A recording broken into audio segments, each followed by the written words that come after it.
thankful for her wavy stories. Hold on to the lifetime we won't get back. I know these rivers carry on.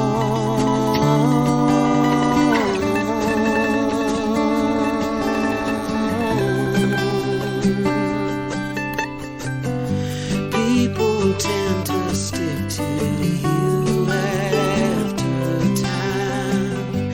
Places tend to do the same as we do. This river carries on and on. Hello and welcome to Kankakee Podcast, where we talk about the people and places of Kankakee County. I'm Jake Lamore, and just before we get started, I want to throw out there that my neighbor is currently getting new siding on his house. So you might hear some hammers or construction noises. Even though we're in my basement, I feel like you might hear some of those noises as we're recording. So I apologize in advance for that, just because we're so close to one another. Our guest today, and I forgot before we started recording, how do you pronounce your last name, Father? The English pronunciation that we use is Greanias. Greanias. Okay. I was thinking Greanias, but I wasn't sure just because of how the A is placed in there. So Greanias. So we have Father Nick Greanias with us on the podcast today. He is from the Annunciation Greek Festival. Oh, actually, the Annunciation Greek Church here in Kankakee Greek Orthodox Church. Welcome to the podcast. Thank you. I'm delighted to be here. It's an honor to have you here. And my whole life living in Kankakee County, my knowledge of Greek Orthodox or just the Greek culture in general is very little. I always hear about this. We've got quite a Greek population in the area, so I'm excited to just learn more about that today. Glad to give any information I can. Do you live here in Kankakee County, or? I actually live in Lamont. Okay. So I have an hour to an hour and a quarter drive coming in and going home. And on Sunday mornings, it's an easy drive. Right. Nobody's out or during the week, I'm sure it's different. A little different. Yeah. I fly down Route 45. There you go. I've stayed off the interstates now. How long have you been at the Greek Orthodox Church in Kankakee? On May 1st, I celebrated my 5th year. So I'm in my 6th year now as the pastor of the church. So I was raised Catholic, and I honestly don't know much about the Greek Orthodox religion. What are the differences, or what's the core of what Greek Orthodox believes as far as religion? Well, to anyone who grew up Catholic, you'll find tremendous similarities. We like to think that we're the unchanged church of the early Christians. And we were indeed all Christians together for over the first millennia of our history. The great schism of 1054 separated the Eastern Church, now identified as the Orthodox Church, but also Eastern Rite Catholic Church. And there's hundreds of millions of those as well in Eastern Europe and the Middle East, from the Western Church, the Catholic Church. It was cultural and historical reasons that caused the break, more than theological ones, although there are a couple of theological things. It was kind of inevitable. The Roman world was big, and it took a long time to get from one place to another, and people would not know each other. And the cultural differences between the East and the West, the governmental differences between the East and the West, stood in the way of the unity of the faith, which was extraordinary. We like to say that we've added nothing to the early Christian church. All doctrine was created by the only 7 ecumenical councils, which ended in the 8th century. All the church was represented. Bishops from all over the Christian world came to those ecumenical councils, which were usually held in the vicinity of Constantinople, and in Constantinople, which is the head of the Roman Empire at the time, or Nicaea, which is a city in Asia Minor across the water, where the first and another ecumenical council were held, and other places in that area. All the bishops would gather for those. We've added nothing to the basic doctrine. We say in shorthand that after the schism, the Catholic Church added a few things, like the belief in the Immaculate Conception, the ability of the Pope to make doctrine, a difference in the creed. Those are really the only three doctrinal things, and they didn't become official in the Catholic Church till 1870, when a very powerful Pope made them doctrine. And then then after the Reformation, the various branches of the Protestant Church subtracted a lot of the things that are inherent in the early Christian Church. The devotion to the Virgin Mary, for instance, iconography. Saints, is that, absolutely. That's under iconography? Iconography reflects saints. Okay. And also events in the life of Christ and the Theotokos, the Virgin Mary, and other things, other scriptural things. And the hymnology is different. The iconography and the hymnology that are inherent in our church, and that anyone visiting an Orthodox church, ours or any other church, is struck right away by the fact that all the walls are covered with icons, and the whole liturgy and all the services are sung. And they're sung with ancient texts that are very didactic. The hymnology and the iconography were the way the people learned their faith, because most people couldn't read. No one could afford to have a Bible until the printing press of Gutenberg, which was at the time of the Reformation. But those were audio and visual aids to the faith. And a hymn on a particular feast, like coming up on Wednesday, tomorrow, is the Feast of the Elevation of the Holy Cross, when the mother of Constantine, the first Christian emperor, went to the Holy Land and found the cross, and we celebrate that tomorrow.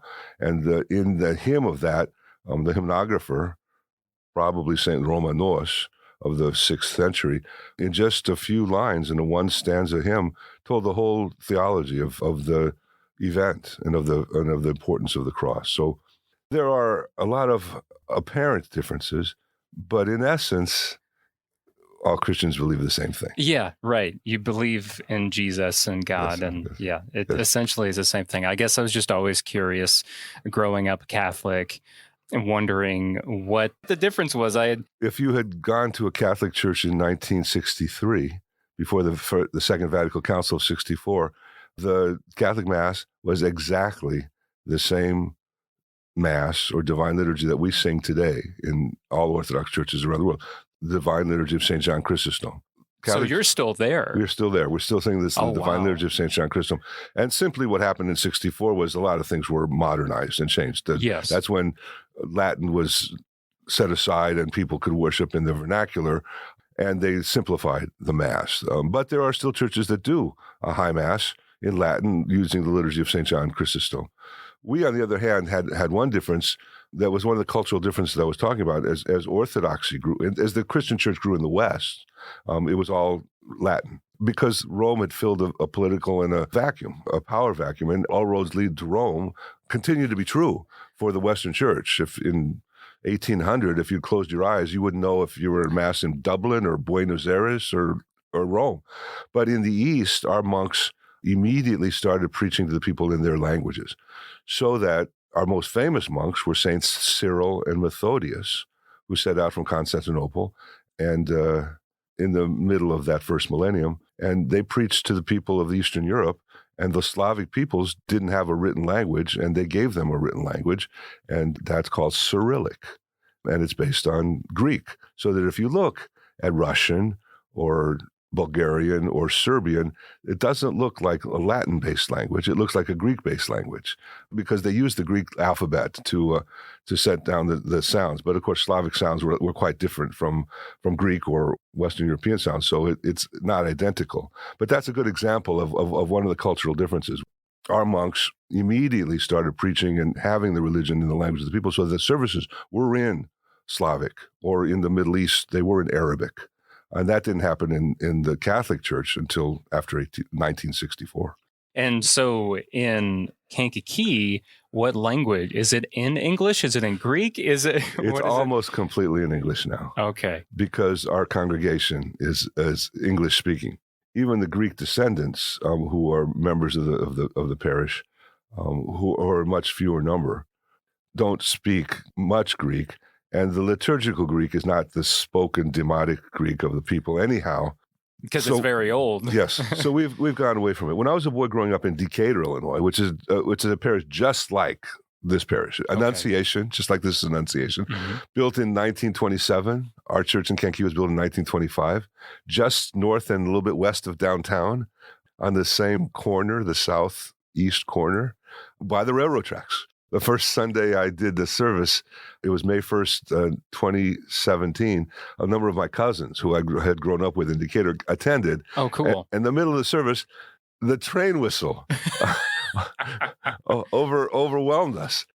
And my cousins all started chuckling because that's exactly what we grew up with in Decatur. Yeah, are we in Decatur right now? Where are we? So I had to take time out to explain to the congregation, please don't think we're it's too silly. It was just, I explained why we were giggling. And I would imagine, going back to what language Mass is said in, I would imagine a lot of the descendants that are left, they don't really have anyone to speak Greek to, because the younger generation probably doesn't know Greek or doesn't know it well. So they've got no one to really speak their language. That's right. With. There's not much spoken Greek among the people of Kankakee or Decatur anymore. Almost none. And we do our service almost completely in English. In some of the hymns where there are repeats, because we're tied very much to the number 3, the Holy Trinity, and lots of other things. We do a lot of things in three. So when a particular hymn or part of a hymn is repeated, we'll do it the second time in Greek as well. Doesn't add any length to the service, but it does add a little bit of Greek, especially for the people that long to hear it. It's a tie to their identity, which they had given up by being an immigrant.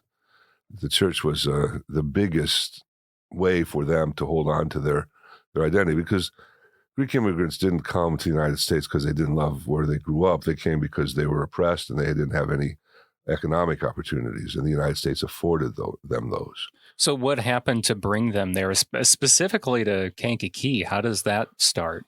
I don't know exactly what particular industry or who might have been the seminal person who, back in the villages, they say, hey, Amapame, if we go to Kankakee, Illinois, there's a man there that will hire us. But there would have been something like that. And quite often, especially in a town like Kankakee or in a neighborhood in a place like Chicago, people from the same village or group of villages would assemble in that place. I don't know the answer to that for Kankakee, but as an example, I can tell you in Decatur, it was the Wabash Railroad, because the headquarters were in Decatur, and there was a man named Sam Malios who became a foreman early in the 20th century in Decatur, and word got out that if you went to Decatur, Illinois, Sam Malios would hire you. So they did, and he did. And just as in Kankakee, the towns are very similar. They would work in whatever work they could find, but they would very quickly want to have their own businesses. They didn't leave for the kind of opportunities that had them working for someone else.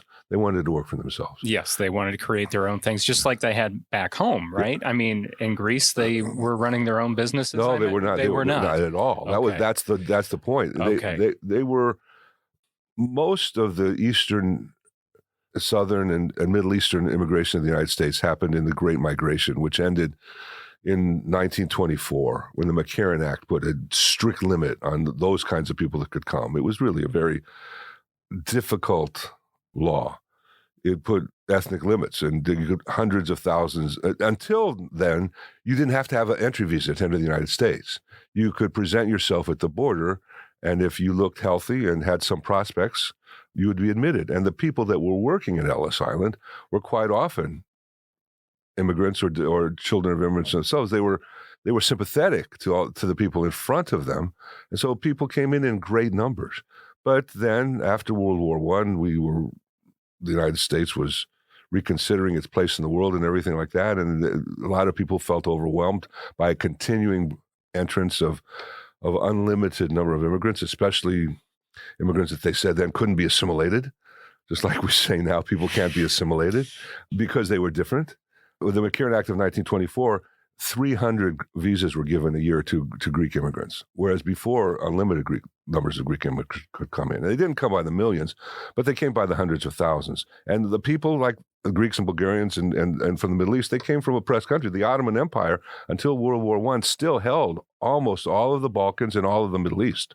And in the Ottoman Empire, if you were not a Muslim, you could not own property and a number of other things. So the Greek immigrants that came here wanted to do what they couldn't do at home. Now, Greece had already become an independent country, but it was very poor. And things were held by the hands of aristocrats and others, just as we see, in the post-Cold War. We hear the term oligarchs. Yes. And that's what happened in Ukraine and in Russia, all these places. A few people quickly gather all the control and all the means of production and all the wealth. And the same thing happened as the Ottoman Empire was breaking up. So people needed to have an opportunity. And the United States provided that unique opportunity probably in all of human history. And so they flocked here. And they would start businesses. The easiest things to start would be a shoe shine shop or something else. And if you had a little bit of capital, a confectionery or a restaurant. Yeah, that's the thing that always comes to mind, right? Is food. And that's not because they were running restaurants at home, because they weren't. But they did have a great sense of hospitality. And when these places opened up, they weren't making Greek food. They were making food for the factory workers in the towns. They were making good, regular American food. My grandfather and his three brothers had a number of restaurants in central Illinois, and they made American food. Even when I was a boy in the 60s, my father's restaurant, he had a family-style restaurant in Decatur. He had a Greek salad, and he had his own kind of unique spaghetti sauce, but everything else was good old American food. And he had 3 or 4 specials every day, and they were giblets and noodles or meatloaf, American chop suey, all kinds of things. It was not yet chic to be ethnic. And people weren't flocking to ethnic restaurants in the 50s and 60s, or even the decades before that. So the confectionaries and regular old American food. In Kankakee, a lot of people got into the shoe business. And there's still some remnants of that. Cinderella shoes in Bradley is owned by the Nanos family. I think in the 3rd generation now. I think they're the only place in town that repairs shoes. They'll restore baseball. The only ones, yeah. They'll restore baseball gloves. They'll restring a baseball glove for you. Lots and lots of things like that. Andy Nicholas, the president of our community, his father had a shoe store. The Nicholas boys grew up in and then went on into other walks of life. And the Red Wing shoes is still owned by the Hilopoulos family that are descendants of... So in Kankakee, shoe stores was one of them. In Decatur, confectionaries and restaurants. And of course, there's a lot of restaurants here in the area that are Greek owned as well. It's funny you bring that up because as a kid, hearing my parents or grandparents say, yeah, we're going to go to the Greek restaurant, even though it's Greek people that own it, but there's not Greek food. That's right. It was always a funny thing to me. I was like, why are we calling it a Greek restaurant when there's no Greek food? And those restaurants are the heart of our history. Yes. Because those are children and grandchildren, by and large, of the pioneers that founded the church in 1925. And some of them are pretty well known. I mean, the Brickstone, of course, but that used to be that family didn't grow up in Kankakee. They were in the south suburbs of Chicago, but they came down 3 or 4 decades ago. They had a regular old diner, big diner, family-style restaurant, a banquet hall, probably a variety of things. It was Greenbrier, right? Greenbrier, that's right. That's right. And that was before my time, but the boys went off to college and they came back with ideas and they said, let's enter the 20th century. The 21st century is coming. And so they built that fantastic Brickstone brewery and the restaurants. I've never had a bad meal in that restaurant. No, me neither, man. And they came into that whole brewery idea at such the perfect time because that's when it hadn't completely taken over the world or the country yet. It was still kind of a new concept, and I feel like they really knocked it out of the park and helped put Bourbonnais and the county on the map. They were the host for the Bears for the years the Bears were here. The Bears and we have the family house across the street here, essentially, in Tim Burnaby's. We have 2 poor boy restaurants on Court Street, each end. Those are staples. Kolokithas family. The 2 Olivers at the Quality Inn, Nick and Alex Mazarakis, and also they all live in the south suburbs of Chicago, but they run those businesses. It's a big family enterprise. They own a number of similar places in the south suburbs of Chicago. Mayberry Junction and Yannis and Mantino. Boy, I don't want to forget anybody. Bill's Diner until recently. Yes. Bill Dramonis sold a diner, and he's in Panama City, Florida. which is what everybody says. All the immigrants said they were going to go back to Greece. Very few of them did go back to Greece, but a lot of them have found themselves going to Florida. Yeah. That was the second wave of immigration in the 70s. There was a junta in Greece. Some people, there was an authoritarian government for 7 years. It was very much a part of the Cold War. Greece was a big part of the Cold War history because it was right there at the border of the Iron Curtain, and was a battleground of ideas in lots of other ways. And then the new wave of immigration with civil rights, with the Foreign Service Act of 1964 and 65, the Immigration Act of 65, our emphasis on immigration changed, and it became family reunification. And so then you could petition for family members to come. And that's the chain of immigration that absolutely dominates United States life. Now, I was an American diplomat for over 20 years, so I worked in immigration matters. I was a consul overseas. And people don't realize, we admit over 1 million immigrants every year as legal immigrants with immigrant visas. And those people are people who immediately get green cards.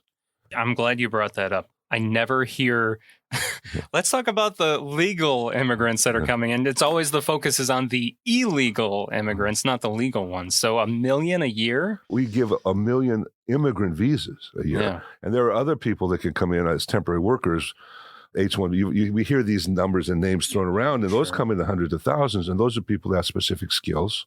Sometimes they'd be very high-level skills, like computer skills and other things like that. Silicon Valley, desperately lobbies to have hundreds of thousands of those visas. And then some of them are just agricultural visas for not even a year, for 6 months, for the picking season or something. You go back and forth. And then the regular visitors visas. And then a lot of until recently, when we see what's going on in their southern border, a lot of the illegals that we hear talking about are people that have a legal visa to enter, but then they overstay. They come in as a student and then they stay. They come in as a visitor and then they stay.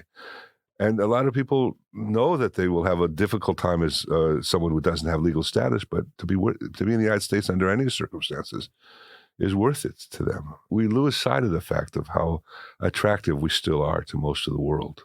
Is that what you found when you were a diplomat? And you were a diplomat in specifically where? I was in Toronto, Canada, Bucharest, Romania, Ukraine. I was consul general in Athens, Greece during the Olympics, 4 years there. I was consul general in Auckland, New Zealand. That's where I became a priest in 2007. I was ordained as a priest while I was also the consul general in New Zealand.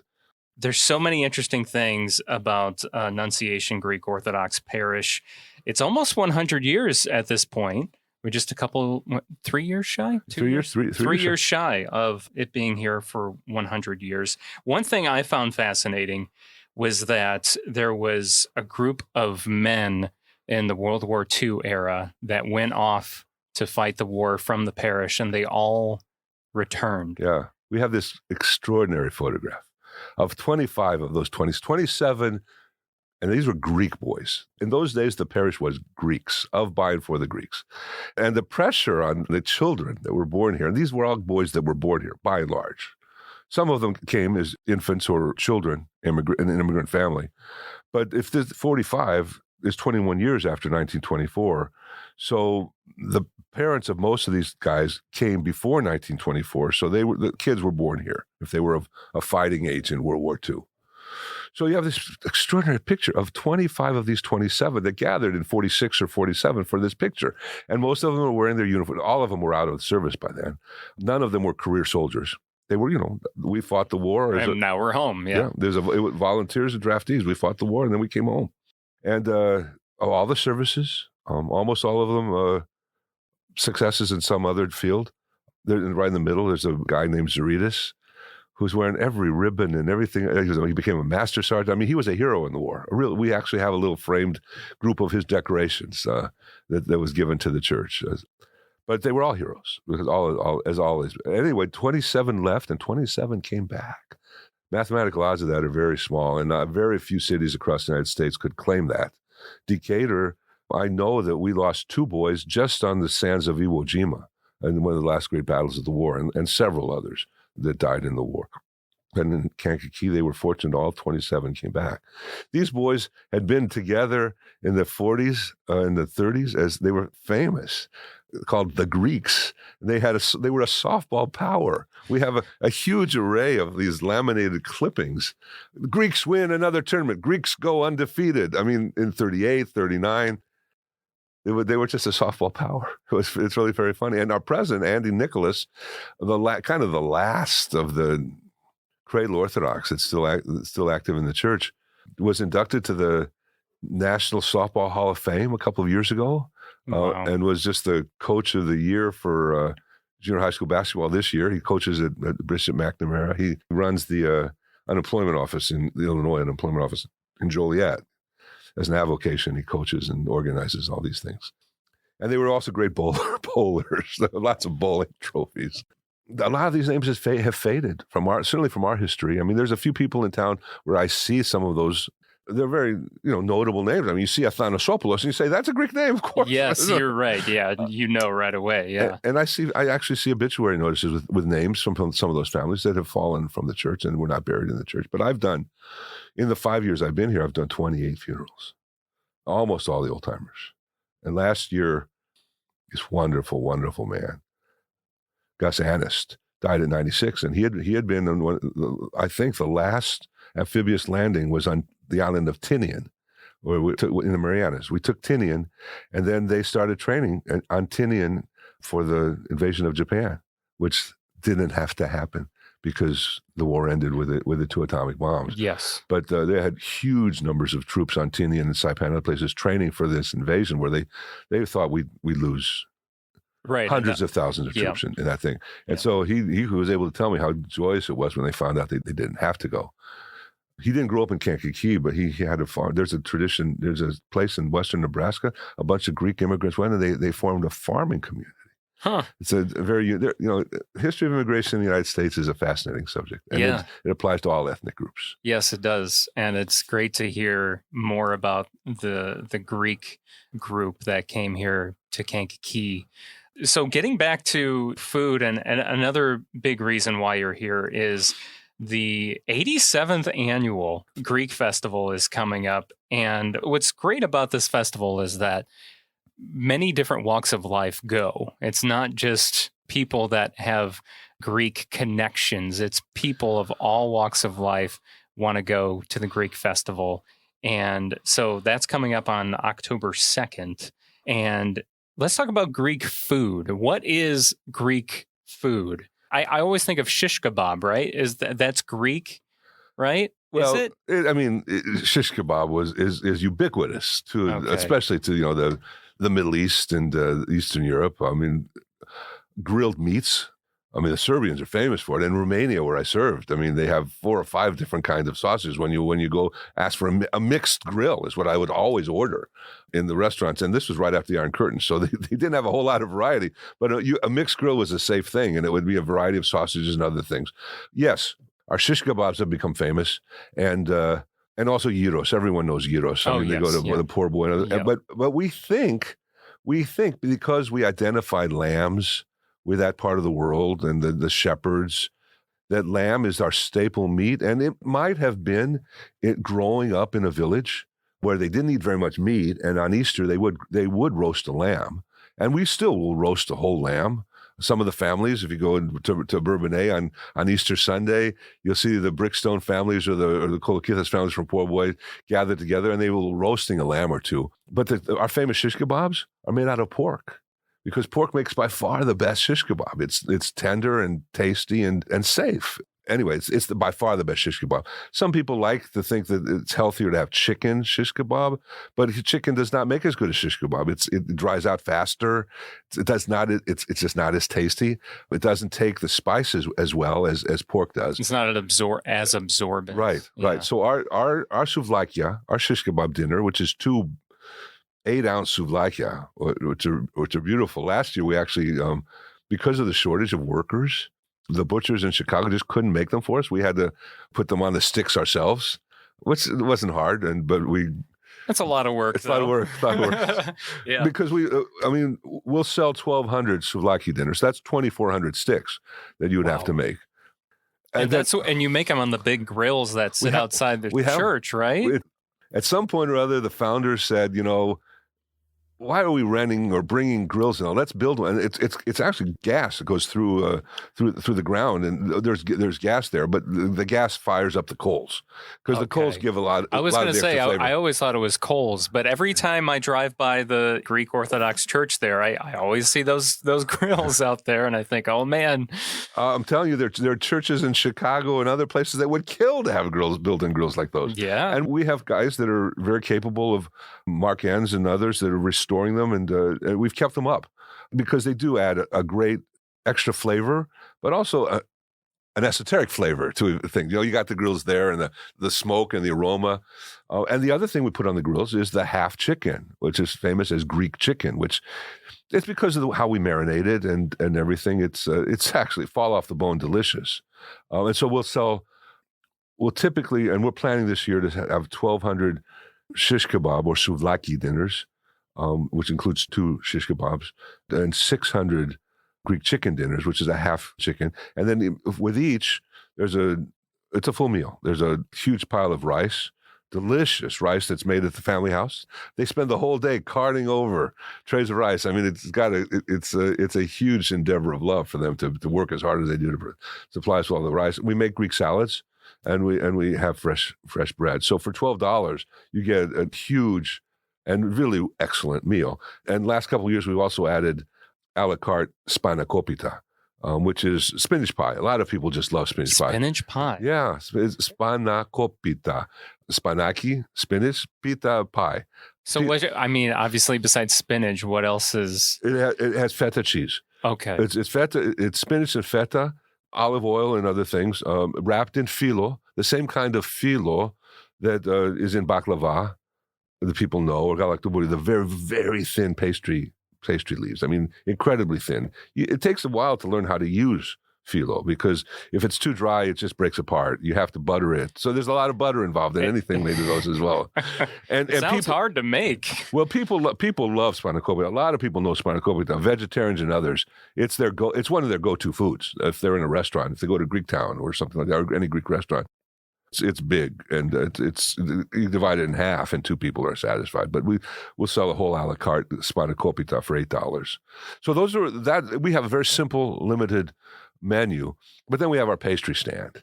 Oh boy, and that's where I'd be hanging out. Well, our last 2 years we were at the Brickstone because the 2 years ago we had to do a drive-through, and then last year we were still concerned about distances and things like that. So at the Brickstone, we had lots of room. But we weren't able then to do the pastries the way we like. So we just made up containers and sold them for $10 of a variety of pastries. People were disappointed because they have their favorites. Yeah. So now we'll have the pastry stand, and we'll have 8 or 10 different pastries, baklava and galaktoburiko, kurambiedes. Kurambiedes are the butter cookies that have the white powdered sugar on top of it. Yeah, melt in your mouth, yeah. And a variety of cookies and cakes. So the ladies of the Philoptochos, the Ladies Society, the Friends of the Poor, will be manning the pastry stand. And there's always a line. And then probably the best thing we have is the lukumades. Because I'm telling you, Jake, we have the best lukumades anywhere. Yeah. All the Greeks from everywhere that have come. I attract certain friends that come down. Sure. And they just rave over our lukumades. What are they? They're donut holes. They're essentially donut holes that are fast fried in oil.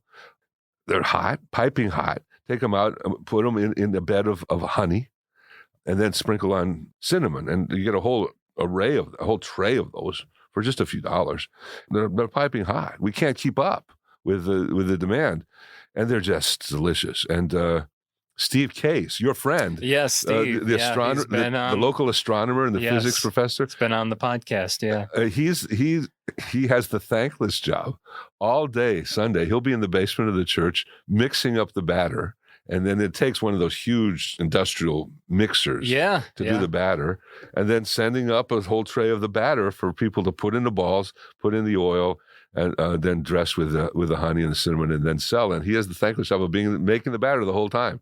But he has the recipe from someone of our past. And Greeks that come from other places say, "Oh man, the loukoumades I just had at St. Constantine were terrible. These are unbelievable." And a lot of people say you can't even get loukoumades like these in Greece, which of course is the highest praise of all. That is a huge praise right there. Well, Steve, thanks for doing a great job on that, man. And loukoumades are hard to get. You don't find a store them too much. No, a store or a restaurant or a confectionery or a sweets shop. They're labor intensive and they're not good if they're not right out of the oil. So really, about the only time you'll have them is at a festival type like that. And in Greece, there are festivals. The festival tradition grew out of the festivals that would be in the villages for the festivals they would have on the feast day of the church, because the Greek Orthodox faith is absolutely ingrained in all parts of life.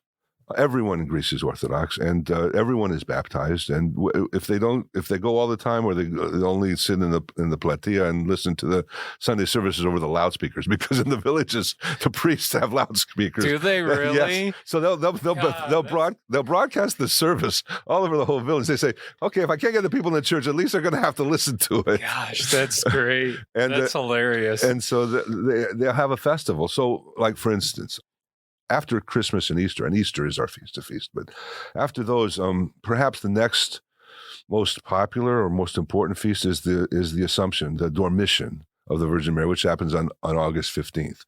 So on August 15th, all over Greece, there's churches to the Virgin Mary that have festivals, and you find ways to have them in the summer months because it's much easier in the summer months. And a village will have lots and lots of little churches, so there's always going to be a number of festivals in every village. The same things we do here, they do there.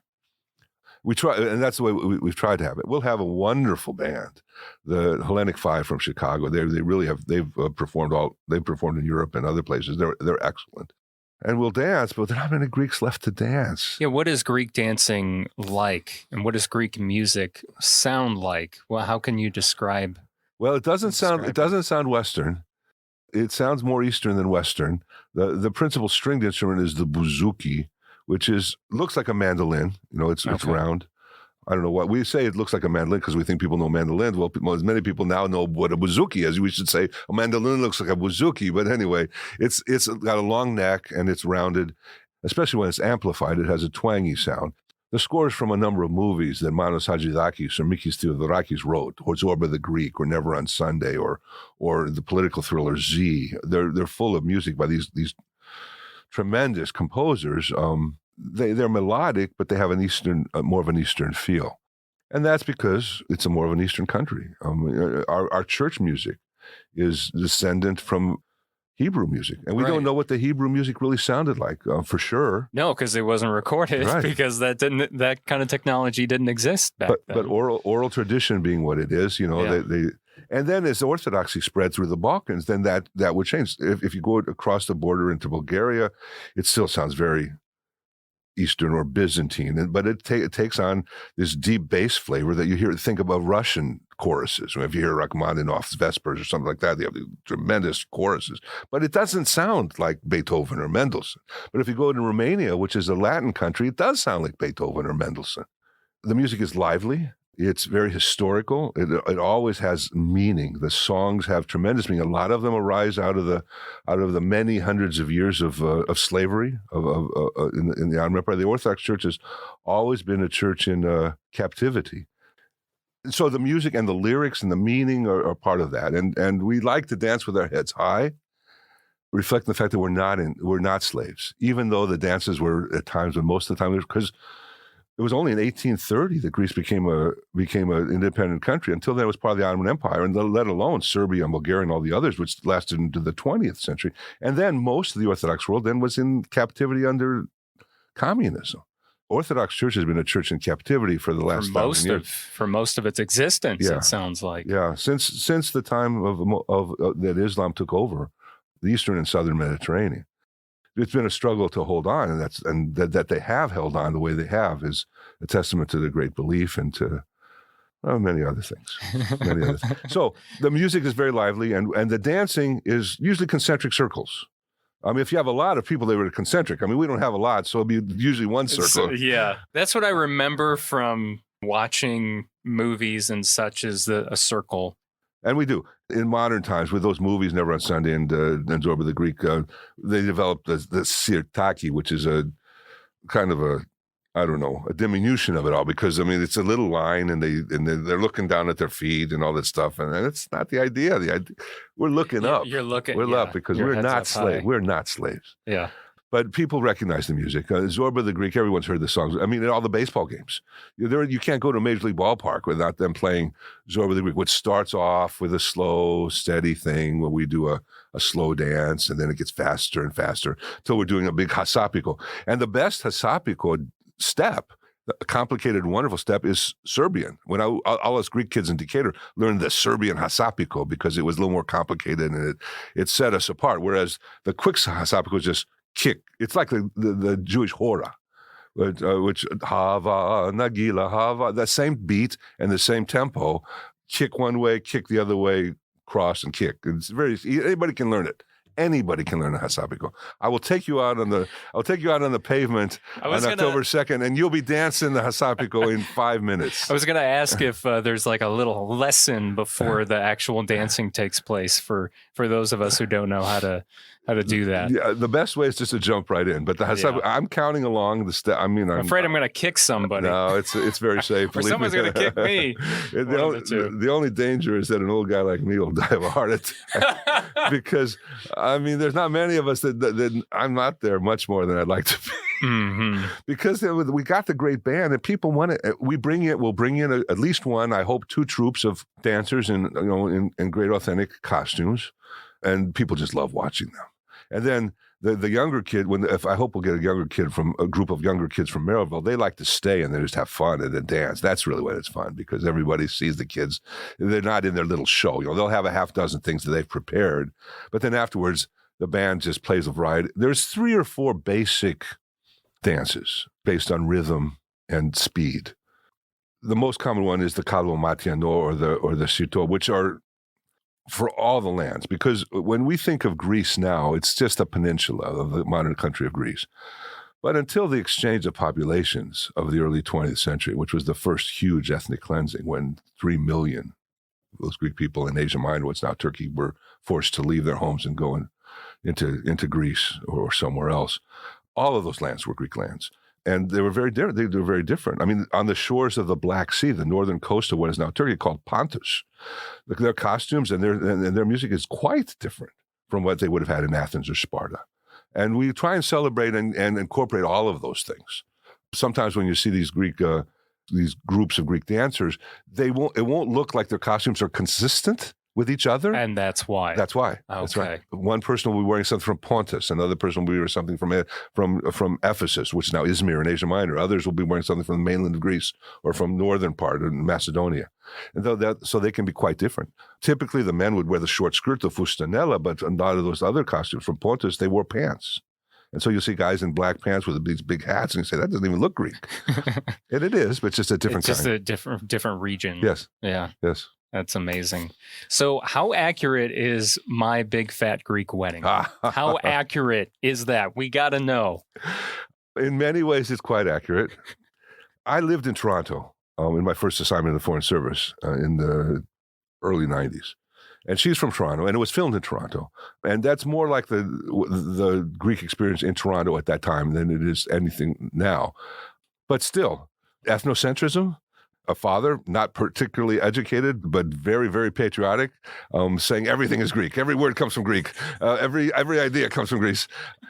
That's kind of ubiquitous. The statues everywhere is kind of ubiquitous. My dad went to see it with me, my aged dad. He had a restaurant. He worked 360 days a year. The last movie, literally, that he had seen was Godfather. 4 decades before? Yeah, something. 4 decades before. 3 or 4 decades before. Yeah. My mom was gone, and I was in the Foreign Service, and I was home, and we were having actually a reunion festival in Decatur. So I was with Dad, and so my dad hadn't seen a movie in 40 years, and he laughed at appropriate times, but afterwards he kind of grumbled because he said the central idea that the daughter had to trick her father into letting her have an education was the farthest thing from our experience, because these immigrants came and sacrificed everything so that their children could have an education.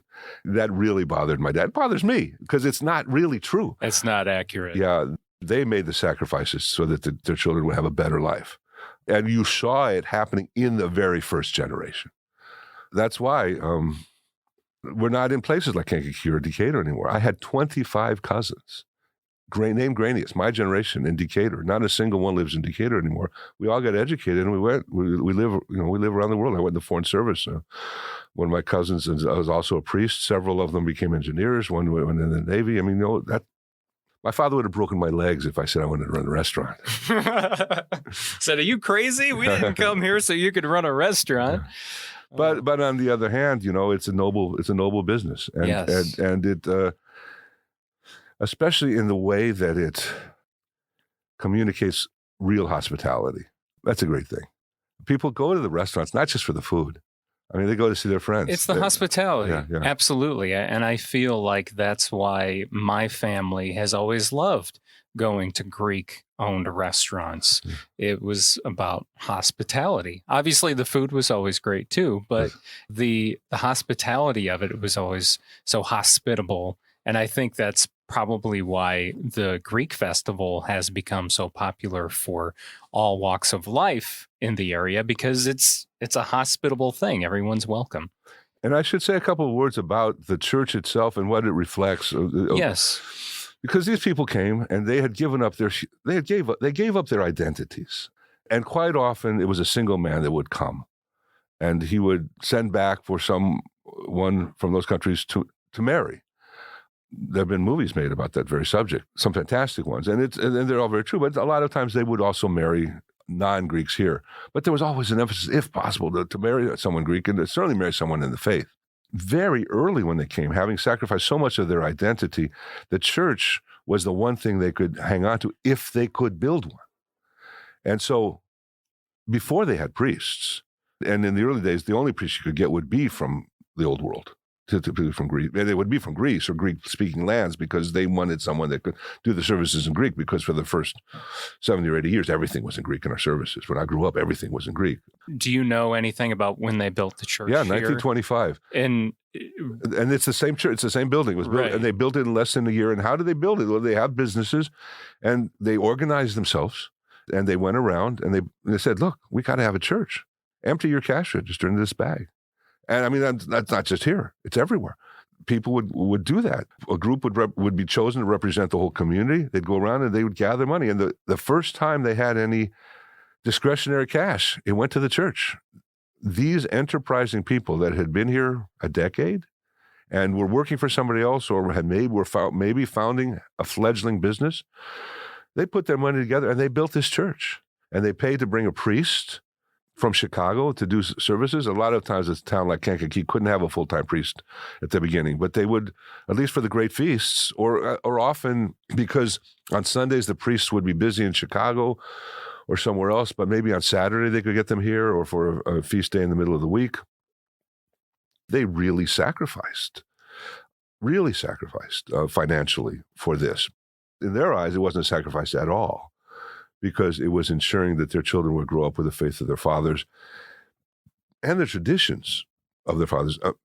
One of the reasons, for instance, that these Greek boys were this united, fantastic softball team is because the parents didn't want their kids to be running off with all the Americanakia, with all the American kids doing who knows what.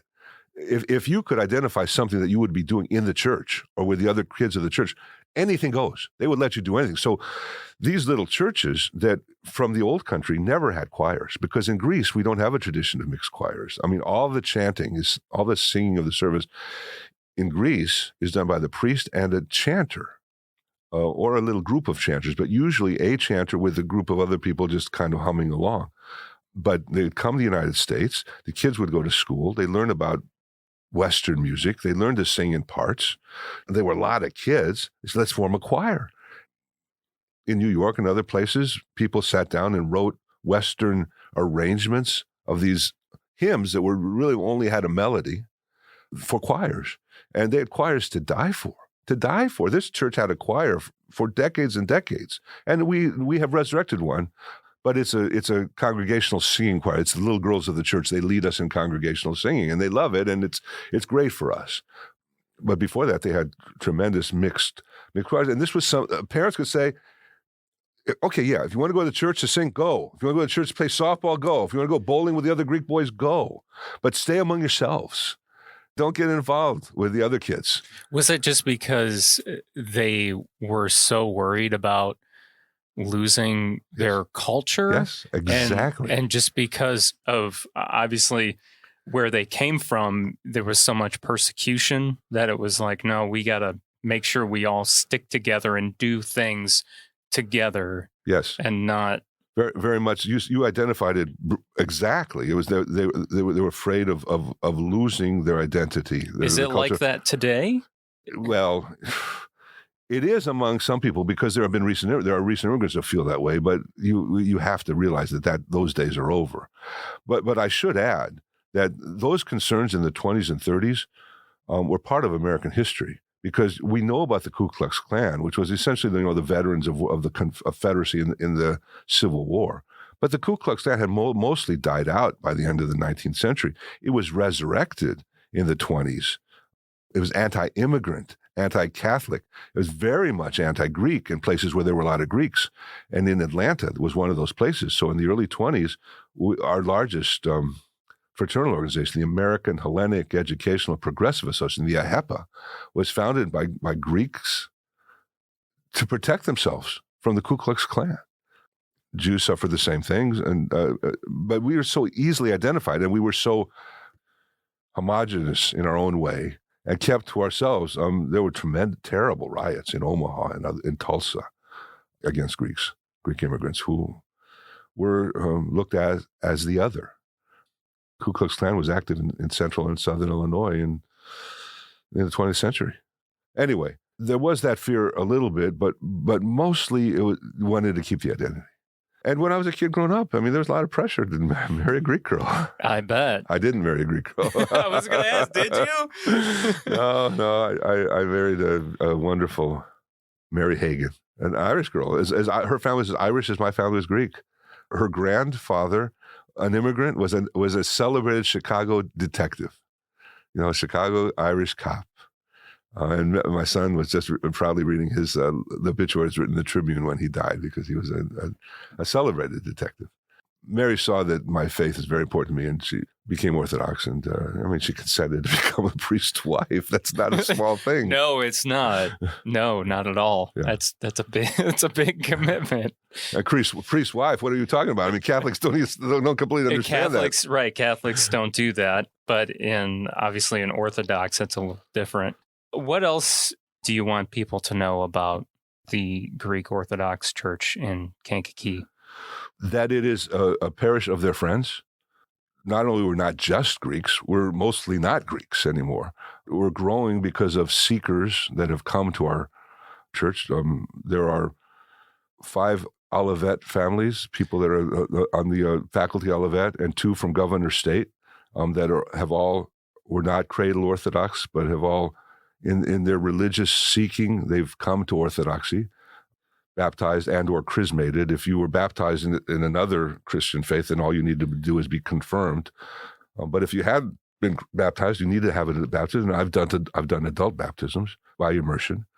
We are mostly fellow Americans, and that's our religious home. But we carry on the traditions of the pioneers that so heroically sacrificed to build this church, some of whose descendants are still there. We try to be very much a parish of our neighborhood.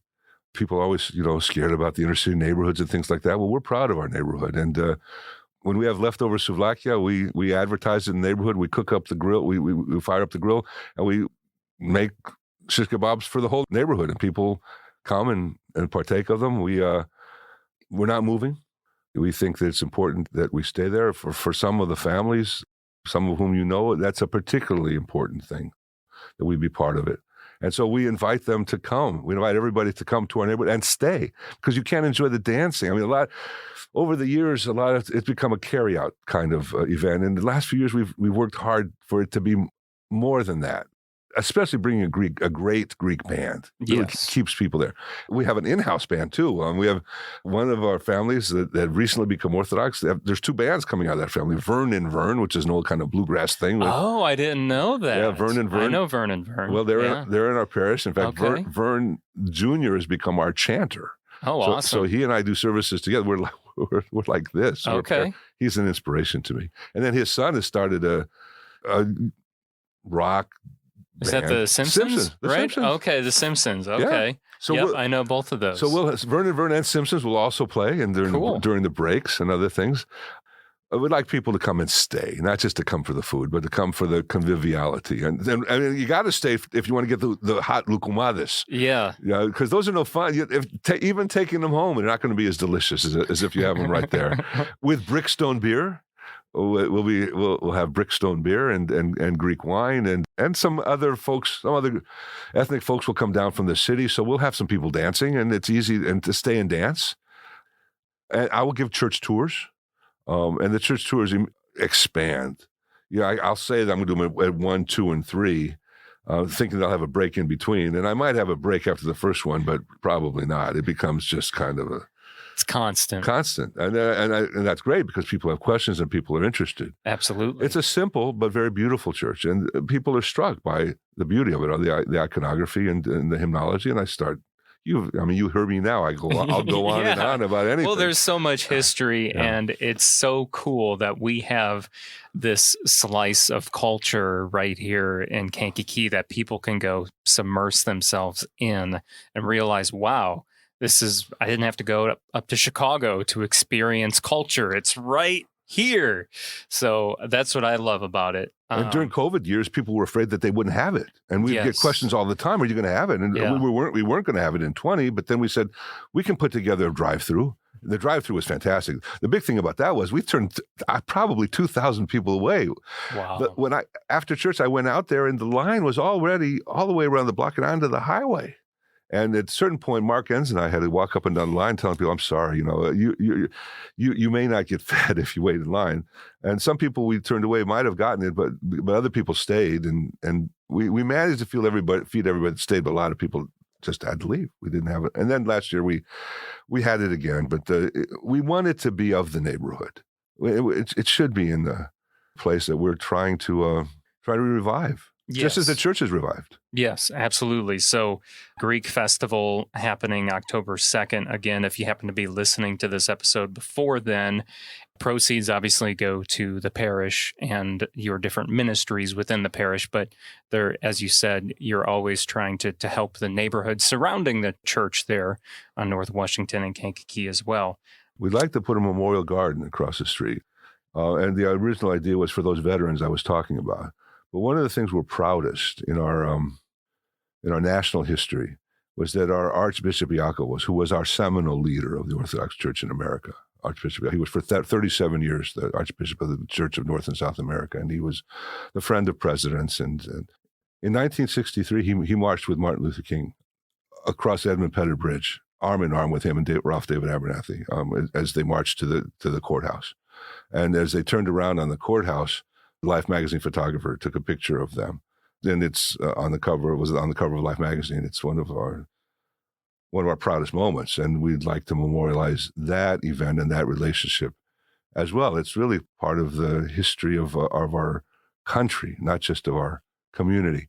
And you know how you can take a photo. I'd like to take those 2 photographs, one of the 25 soldiers and one of Martin Luther King and Ralph Abernathy and Walter Reuther of the United Auto Workers was standing right behind. Really historic photograph, and Archbishop Iakovos, who just looks like what you think of God would look like. Yeah. You can emblazon photographs on a piece of metal. Yes. So we'd like to do that. One of our plans is to put a memorial garden there in the neighborhood, and I think it would be one that would appeal to everyone.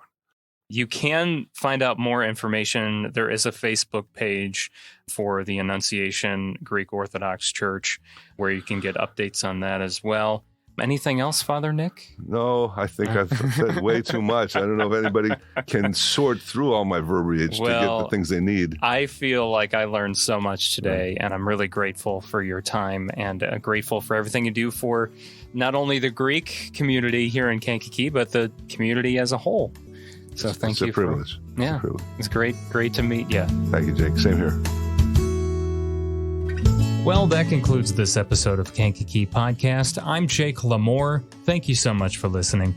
Please share this podcast with a family member, friend, or neighbor that you think might enjoy learning new things about the people and places of Kankakee County. Also, a special thank you to our patrons for helping make this episode possible, including Karen Bishop, James Reardon, Jake Lee, Jesse Arsenal, Dave Barron, Daryl Damper, Samantha Rocknowski, Blake Iverson, Travis Garcia, Jane Bostwick, Dawn Harrison, Simon Topless, Scott Wright, Carrie O'Connell, Jamie Race, Joanne Barry, Anthony Vicelli, Eric Olson, Jeff and Rosa Carroll, Teague Dreenan, Sandy and Steve Twait, and Rose Lucky.